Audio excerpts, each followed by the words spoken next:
Everybody. So when I started coming to Interfaith, one of the things that attracted me and that really resonated with me about Interfaith was some of the messages of David Bell and some of the teachings in the Course in Miracles. So I thought it would only be fitting that my reading is from A Course in Miracles and a book that is called 52 Ways to Live the Course in Miracles by Karen Casey. The first is just a brief message from the actual course, and it's from chapter 7, section 5, which is healing in the changelessness of the mind. Fear does not gladden, healing does. Fear always makes exceptions, healing never does. Fear produces disassociation because it induces separation. Healing always produces harmony because it proceeds from integration. It is predictable because it can be counted on. Everything that is of God can be counted on because everything of God is wholly real. And so we're going to move on to this book now. I like this book because the language in the actual course can be intimidating, I think, to some people. It is very, there's a lot of like linguistic hurdles that are going on in there. This book really makes things a lot more approachable. So if you're interested in learning more about it, this could be a good potential starting point rather than just diving right in to the actual course. So a miracle is a simple shift in perception, nothing more. One of the most helpful tools I have received from A Course in Miracles is the suggestion to seek the Holy Spirit's help by asking this tiny question: please help me see this differently.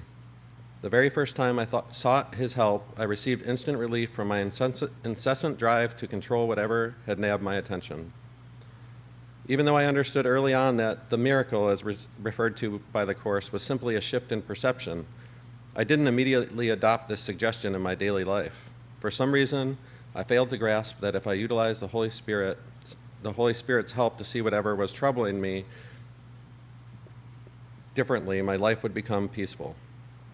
And it would remain so every time I let the Holy Spirit guide me. What a failing that was.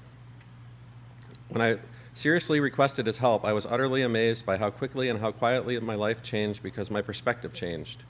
What had been consuming my mind and controlling my actions, regardless of how large or small the irritant, seemed to simply to dissolve, to melt away. Almost instantly, my heart felt lighter, and just as quickly, my mind cleared. Not more than a minute passed before I felt an inner shift that softened me completely, and then bolstered my desire to express this feeling of love to all the people who were sharing my path. Since that moment in time, I've tried to hang on to this tool to make it a daily driver, so to speak. Believing in the constant presence of the Holy Spirit offers such comfort whenever I want my life to change, my feelings to relax, and my grasp on others to lighten.